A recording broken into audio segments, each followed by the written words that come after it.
En este video quería hablar de finanzas públicas y hace tiempo quería hacer este video porque es interesante ver cómo se distinguen las finanzas personales de las finanzas públicas. Pero empecemos primero haciendo un paralelismo. Digamos que esta es una casa y que esta casa tiene un ingreso familiar, digamos, de $4,000.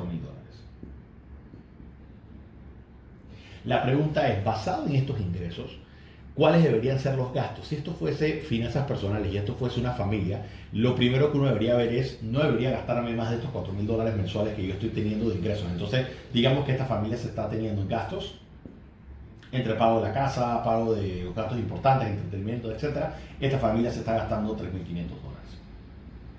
Les queda como ahorro mensual unos $500.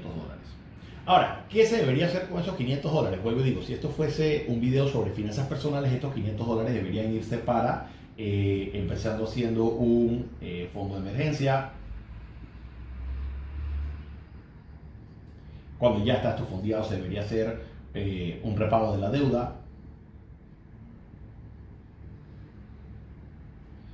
Y entonces ya como tercer paso, la creación del fondo de reserva, que como les he dicho en estos videos debería ser de 3 a 6 meses de gastos mensuales. Ya después de ahí esta persona, habiendo fondeado su fondo de emergencia, habiendo repagado su deuda, teniendo un fondo de reserva, ya entonces podría empezar a tomar decisiones sobre inversiones. Ahora, esto sería desde el punto de vista de las finanzas personales, pero ¿qué pasa desde el punto de vista del gobierno? Lo primero, ¿cuáles serían las maneras en las que uno hace un presupuesto? Bueno, el presupuesto tradicionalmente en los gobiernos no empieza desde el nivel de ingreso, sino que empieza realmente desde el nivel de gasto. Y voy a darles el ejemplo. Y olvídense de los ceros, porque tal vez una de las cosas que hace un poco frustrante entender las finanzas públicas es la cantidad de ceros. Entonces, en vez de estar hablando de $4,000, digamos que estamos hablando de $4,000 millones. Y en vez de estar hablando de $3,500, estamos hablando de $3,500 millones. Ahora, digamos que esto es el gobierno. Vamos a hacer, estoy tratando acá de dibujar una de estas instituciones que tienen pilastras como para representar el gobierno. Digamos que esto es el gobierno. No me salió tan mal el dibujo. Digamos que este es el gobierno. ¿Cómo empezarían a hacerse el cálculo del presupuesto? Y de esta la manera en que la mayoría de los países lo hacen. Primero hay que entender cuáles son los gastos que tiene el gobierno. Los gastos realmente se dividen en tres partes. Tú tienes los corrientes, lo que le llaman los gastos de capital, y entonces tienes el pago de intereses. Técnicamente el pago de intereses podría considerarse gastos corrientes, pero aquí quiero hacer una distinción. Gastos corrientes realmente son los gastos operativos del Estado. O bueno, déjame dejar esto acá en blanco. Los gastos corrientes son los gastos operativos del Estado. Digamos, el salario de todos los funcionarios públicos, los bomberos, los policías, los doctores, cualquier persona que trabaje para el Estado. Y el Estado también opera ciertos servicios, así que esos son parte de los gastos corrientes del Estado. Los intereses evidentemente es el costo de la deuda que el gobierno ha incurrido, y los gastos de capital son todas esas inversiones que hace el Estado. Por ejemplo, si el Estado decide hacer una carretera, eso se considera una inversión. Si el Estado decide construir un puerto, eso también se considera una inversión. Y aquí hay que ser un poco cuidadoso y no quiero entrar ni en polémica ni en detalles, pero para que se deba considerar un gasto de capital, debe considerarse que el Estado está haciendo una cosa que tiene un retorno social. Y lamentablemente el tema del retorno social se puede manipular desde el punto de vista económico para utilizarlo con el punto de vista político y decir, por ejemplo, si yo doy una beca para los estudiantes y eso es un tipo de subsidio, eso debe ser considerado como un gasto de capital porque es técnicamente una inversión con un retorno social. Si existe un retorno social a este tipo de programas, sin embargo, debería considerarse como gasto de capital netamente cosas que son destinadas a la infraestructura. En cambio, si yo hice escuelas, eso sí se podría considerar como un gasto de capital. A construir la primera escuela, las reparaciones de esa escuela ya estaría como gastos corrientes. Entonces, teniendo esto, ya yo entonces puedo calcular mis ingresos, y mis ingresos obviamente pueden venir de varias formas. Tenemos lo que son los ingresos tributarios, que tal cual como lo dice el nombre, son de los que vienen de los tributos o del pago de impuestos. Aquí tienes toda una serie de cosas. Por ejemplo, en Panamá existe, en lo que algunos países le llaman el VAT, acá en Panamá tenemos una cosa que se llama el ITBMS. Esto es un tipo de impuesto indirecto. ya que esto no es un impuesto que se le hace, por ejemplo, a las personas. Cuando tú, por ejemplo, cuando tú recibes tu salario, tú pagas una cosa que se llama el impuesto sobre la renta. Ese es un impuesto directo.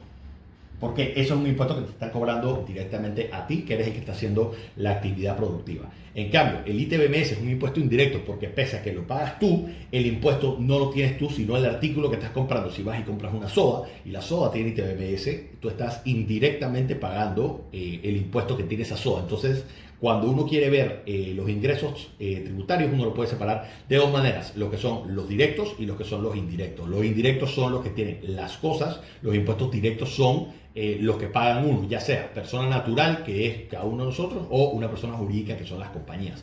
Por ejemplo, tipos de impuestos directos podría ser el impuesto a dividendos, sobre las ganancias. ¿Okay? Ejemplos de impuestos indirectos, tal cual como dije, el ITBMS, pero también podríamos hablar de los impuestos de importación. Tenemos, por ejemplo, impuesto selectivo al consumo.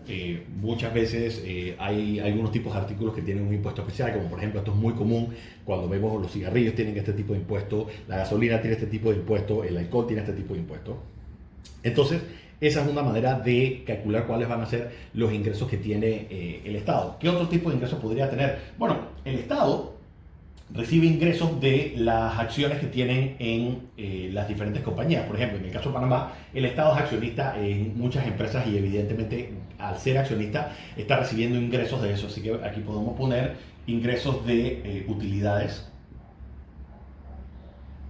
en empresas.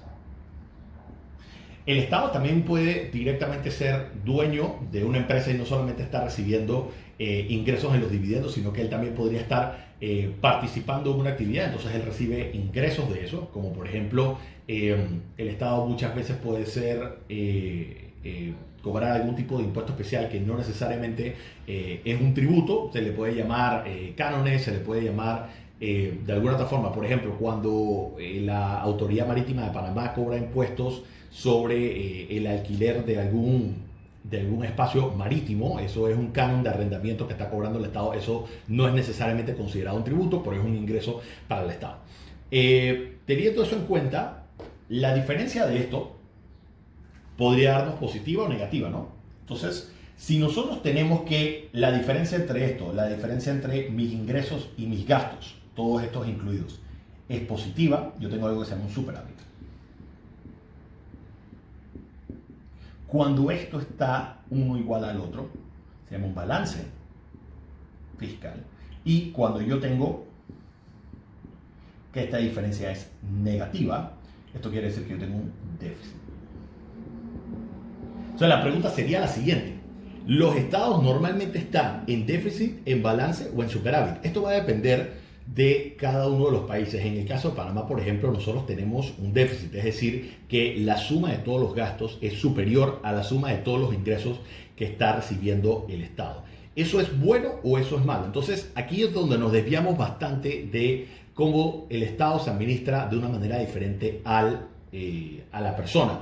Evidentemente, si yo fuese una persona natural y mis gastos fueran mayor a mis ingresos, esto tendría un problema, porque entonces yo en vez de tener, vamos aquí a cambiarlo, en vez de tener gastos por 3.500, vamos a cambiar, es decir, que tengo gastos por 4.500. Aquí yo tengo un déficit de $500 mensuales todos los meses. Yo voy a empezar a acumular esos $500 mensuales y eso se va a convertir en mi deuda. ¿Qué pasa? El Estado, como es un país, puede cobrar impuestos, puede pedir préstamos y ahí después entraríamos en un detalle de si las personas y el mercado le quieren prestar plata al Estado o no. Pero ¿qué es lo que hace normalmente el Estado? Esos $500 o esos $500 millones tienen que salir de algún lado. Entonces lo que normalmente se hace es que el Estado puede hacer varias cosas. Una de esas y las más comunes es emitir bonos. Esos bonos básicamente son pagarés en el que se le dice al mercado, pueden ser bancos, pueden ser personas individuales, pueden ser otros países, pueden ser multilaterales, en las que ellos dicen, mira, yo estoy dispuesto a comprarte esos $500 millones en deuda, pero tú me tienes que dar a mí a cambio una tasa de interés, que son este rubro que estamos viendo acá. Y básicamente así se financian los estados. Cuando ellos calculan y ellos dicen, bueno, lo que pasa es que yo necesito pagar mis gastos corrientes de esta manera y necesito hacer este tipo de inversiones, a mí me va a dar contra los ingresos, normalmente me va a dar un déficit. Entonces, ¿cómo puedo financiar ese déficit? Como dije, puede ir, digamos, al mercado, entonces emitir bonos para eso. Cuando tú eres un país que no tiene, por ejemplo, acceso a mercados de capitales o se considera de alto riesgo, como son muchos países en vía de desarrollo, lo que les toca hacer es recortar gastos de capital. Y aquí tal vez entremos en una discusión bastante interesante de que si estamos teniendo déficit, ¿cómo llega un momento en el que los mercados no estarían dispuestos a prestarte? Entonces, en Panamá, tal vez una de las leyes más importantes que existe es una que se llama la Ley de la Responsabilidad Social Fiscal. La ley de responsabilidad social fiscal básicamente determina dos techos. Esto es lo que, si probablemente han visto la noticia, han hablado del debt ceiling en inglés. Entonces básicamente determina dos techos. Hay un techo sobre la deuda y un techo sobre el déficit. Y aquí vamos a usar números redondos. En la ley actualmente lo que dice es que para la deuda, el techo de la deuda debe ser 40% en relación al PIB o el Producto Interno Bruto de Panamá. O en el país que sea, ahorita mismo estoy usando el caso de Panamá. ¿Por qué te están estableciendo esa relación deuda-PIB? El PIB, si nosotros recordamos clases de macroeconomía, el PIB puede verse de dos maneras. Puede verse la cantidad de gasto que ha hecho el país o también se puede considerar como la cantidad de ingresos que tiene el país. Así que esto es muy parecido a, por ejemplo, cuando uno quiere hacer un préstamo personal y uno dice, mira, yo quiero comprar un carro. Ustedes saben que no soy muy bueno dibujando, pero digamos que yo quiero comprar un carro. Una de las primeras preguntas que me va a hacer esa empresa, no me quedó muy bien el carro. Una de las primeras preguntas que le va a hacer ese banco que le va a prestar la plata es dos cosas. Lo primero es, ¿cuánto representa ese carro en dólares totales? ¿Y cuánto va a ser la letra? Y sobre esa letra lo que quieren ver es cuánto va a representar eso sobre el total que tú tienes de tus ingresos. Si digamos tus ingresos mensuales, la letra sobre tus ingresos mensuales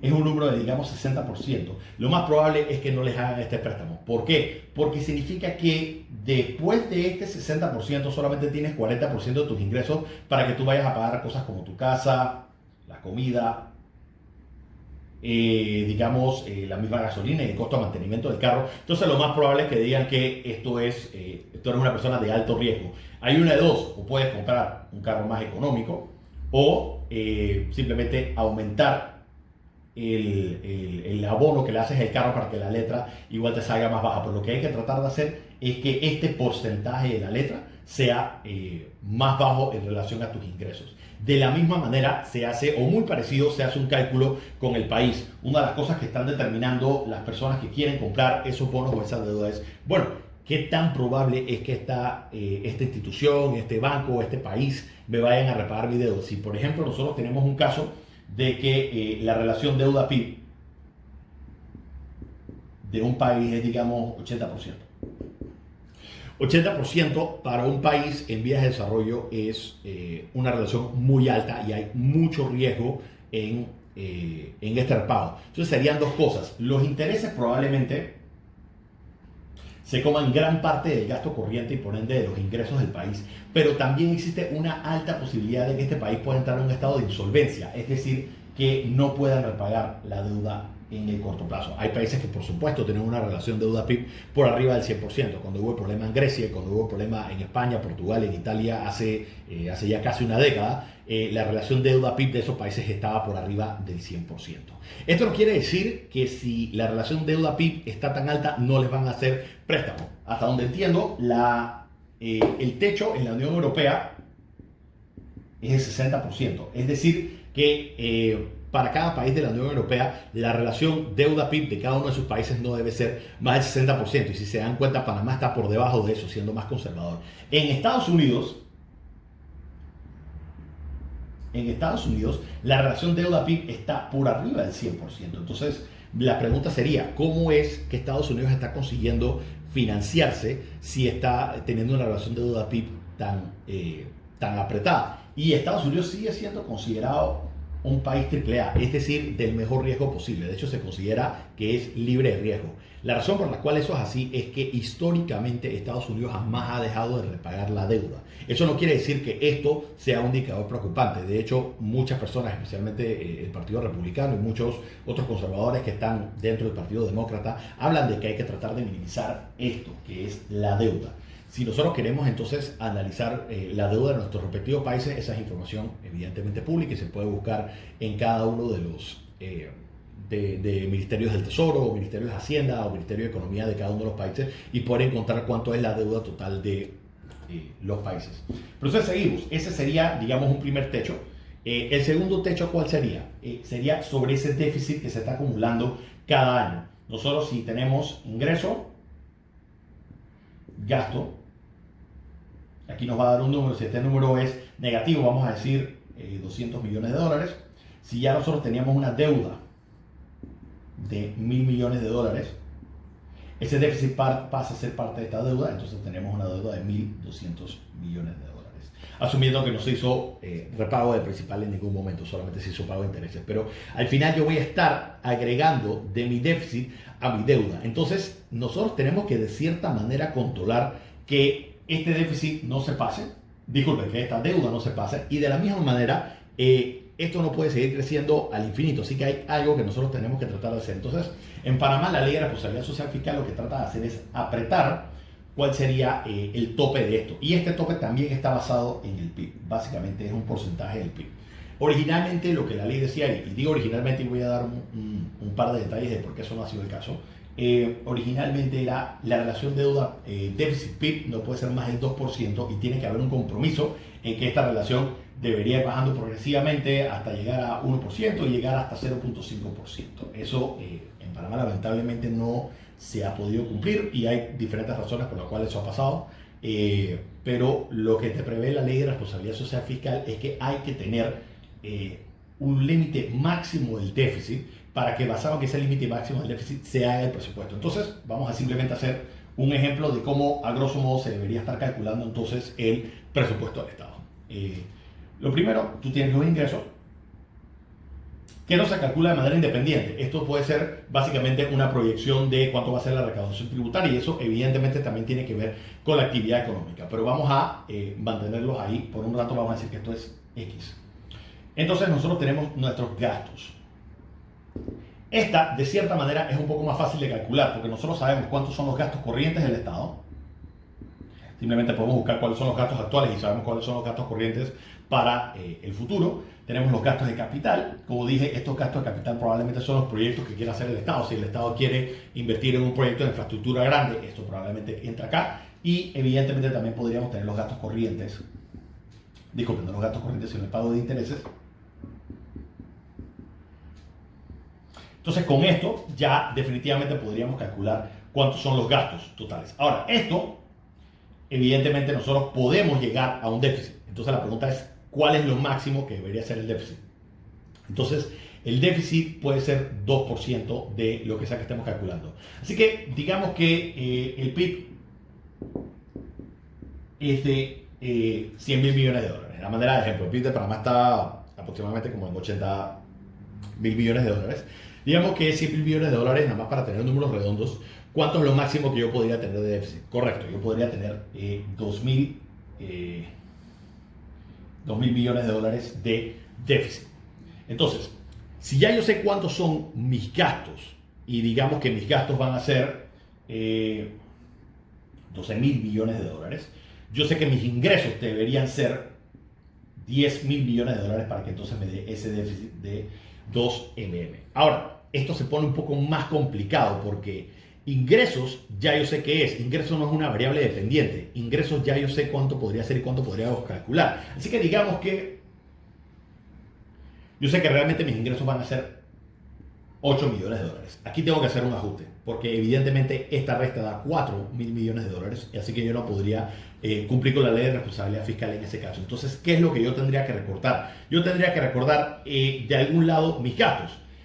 Esto no lo podría cortar porque esos son los intereses que tengo que pagar sobre la deuda. Así que me quedan dos opciones. O puedo cancelar mis gastos corrientes o puedo reducir mis gastos de capital.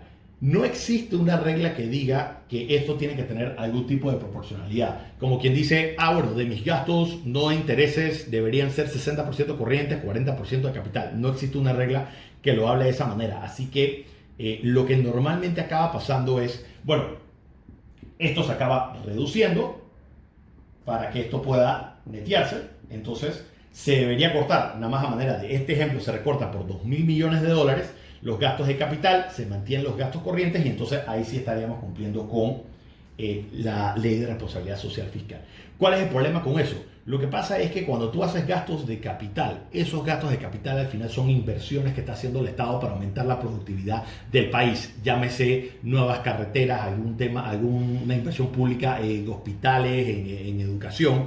Que al final están dando un retorno social más que un gasto corriente, no necesariamente. Y quiero ser muy cuidadoso y tratar de no entrar en temas de política y verlo estrictamente desde un punto de vista económico. Aquí una de las grandes falencias o una de las grandes cosas que le hace falta a la ley de responsabilidad social fiscal es definir eso, ya que nosotros de cierta manera determinamos que esto es exógeno al modelo, es decir, que es una variable independiente y nosotros lo que realmente podemos controlar en el modelo es los gastos, ver de qué manera nosotros no tenemos un conflicto en tratar de que este gasto corriente sea lo suficientemente alto que cancele o que haga que se eliminen inversiones de infraestructura pública. Ahora, la manera en que muchos países han tratado de darle la vuelta a esto y no aumentar la deuda pública y no aumentar el déficit es que entonces sí se hacen proyectos de infraestructura, pero se hacen, por ejemplo, a través de asociación público-privada, que yo creo que eso va a meritar su propio video.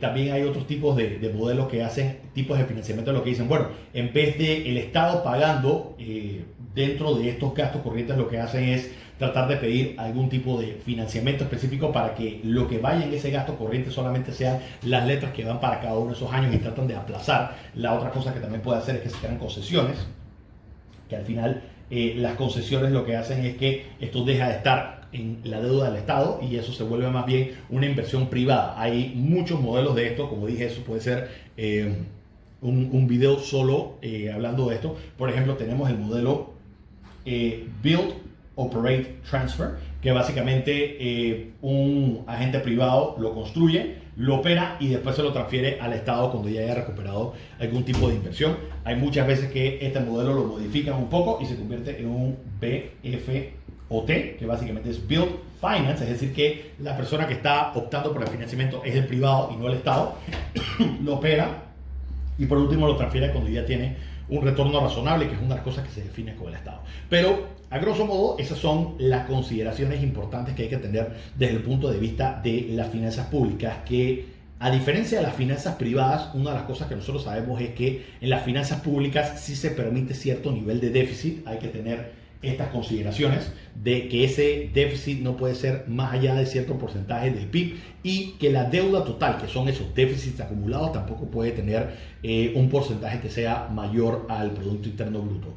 Con esto, los países lo que tratan de hacer es ver de qué manera pueden invertir de ese capital para que poco a poco los ingresos sean mayores, porque al final la planificación que tiene un país es no necesariamente de que ese déficit exista para siempre. Si estamos hablando de un país en vía de desarrollo o un país emergente, sí tiene cierto sentido de que haya algo de déficit. No es como en una empresa, si uno presupuesta un presupuesto de $1.000 millones para hacer un proyecto de inversión y si se gastó menos, ese dinero que al final se retorna a los accionistas o se puede hacer para otra cosa. Un Estado no funciona de esa manera. Si el Estado sigue teniendo algún tipo de problemas sociales o algún tipo de problemas de infraestructura, la idea es usar esos fondos para que esos proyectos de infraestructura se ejecuten, se hagan y que aumente la riqueza del país. Como digo, estoy tratando de no entrar en detalles políticos y verlo desde el punto de vista estrictamente económico, pero la idea es que eventualmente cuando ya deje el país de ser emergente, esto se puede descentralizar un poco y el presupuesto puede ser, en vez de verlo desde el punto de vista como país, sino que más bien se empieza a ver a través de municipios o a través de corregimientos y uno lo que puede hacer es empezar a tener, en vez de déficits, tener superávits. Ha pasado un par de veces en Panamá que hemos tenido más ingresos que gastos y con ese superávit lo que uno hace es ir a repagar la deuda que tiene acumulada.